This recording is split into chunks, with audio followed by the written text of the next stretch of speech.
आज लोकसभा में प्रश्नकाल को विपक्ष के द्वारा चलने नहीं दिया गया। समूचा विपक्ष और विशेषकर कांग्रेस पार्टी के इस प्रयास की मैं घोर निंदा करता हूं।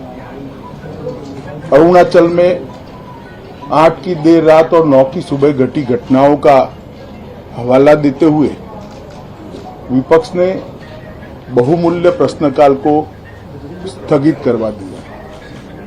इसका कोई औचित्य इसलिए नहीं था कि पार्लियामेंट्री अफेयर्स मिनिस्टर ने स्पष्टता से कह दिया था कि 12 बजे इस देश के रक्षा मंत्री श्री राजनाथ सिंह जी इस विषय पर सदन के सामने अपना बयान रखेंगे। जब बयान रखने की बात कर ही दी तो इसका कोई औचित्य नहीं था। मुझे भी थोड़ा आश्चर्य लगा। फिर मैंने प्रश्नकाल के सूची को देखा तो 5 नंबर का प्रश्न देखकर मैं इनकी चिंता समझ गया।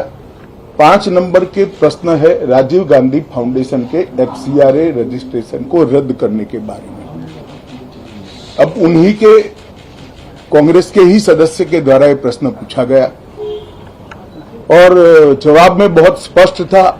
अगर मौका देते तो मैं सदन के पटल पर भी बताता कि राजीव गांधी फाउंडेशन को 2005-06 और 2006-07 के वित्तीय साल में चीनी दूतावास से 1,35,00,000 रुपए का अनुदान प्राप्त हुआ था। चूंकि FCRA के कानून और उसकी मर्यादाओं के अनुरूप नहीं था तो नोटिस देकर पूर्णतया कानूनी प्रक्रिया का अनुपालना करते हुए गृह मंत्रालय ने इसका रजिस्ट्रेशन रद्द किया था। फाउंडेशन ने अपना रजिस्ट्रेशन सामाजिक कार्यों के लिए करवाया है और ये जो राशि चीनी दूतावास से मिली इसका उपयोग भारत चीन संबंधों के विकास पर शोध करने के लिए ये पैसा दिया गया।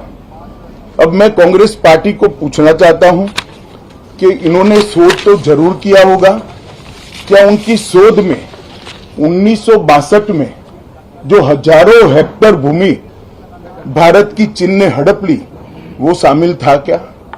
और शोध इस पर किया तो रिपोर्ट क्या आई है?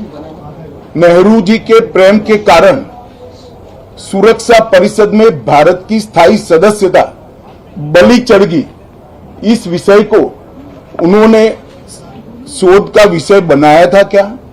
और अगर बनाया था तो इसका नतीजा क्या हुआ? जिस वक्त गलवान के अंदर हमारे सेना के वीर जवान चीनियों से भिड़ रहे थे उस वक्त चीनी दूतावास के अधिकारियों को कौन रात्रि भोज दे रहा था? वो उनकी शोध का विषय था क्या? अगर था तो उसका नतीजा क्या हुआ?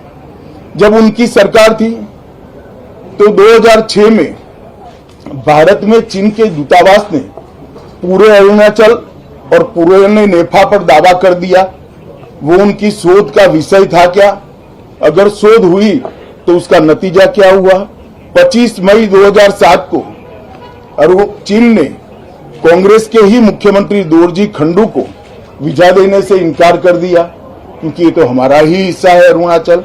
ये भी शोध किया गया क्या? 13 अक्टूबर 2009 को मनमोहन सिंह की अरुणाचल यात्रा पर चीन ने आपत्ति जताई, वो आपने जांच किया है क्या?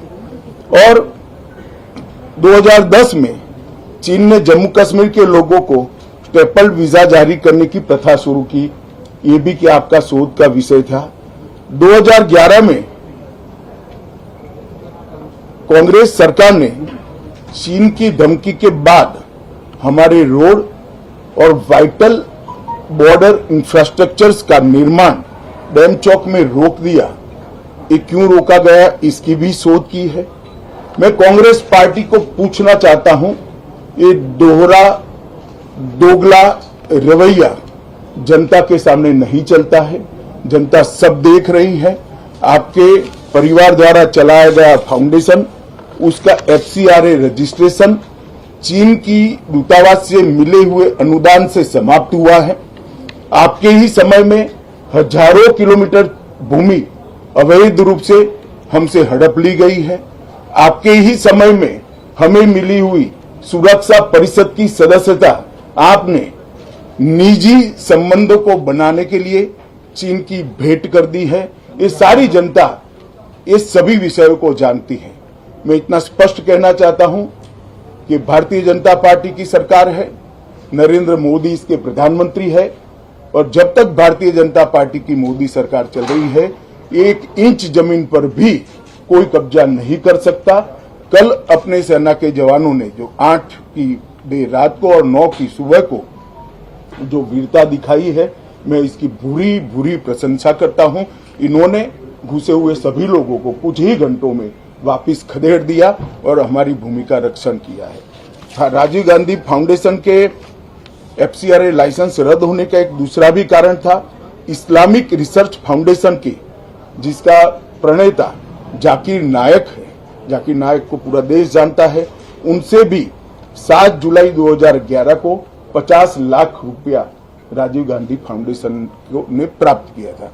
मैं पूछना चाहता हूं, राजीव गांधी फाउंडेशन के कर्ता धर्ता जो कांग्रेस की फैमिली पार्टी है, उसी के सदस्य हैं, तो आपको ये पैसा जाकिर नाइक ने किस मकसद के लिए दिया था, इसकी भी स्पष्टता देश की जनता के सामने होनी चाहिए। धन्यवाद।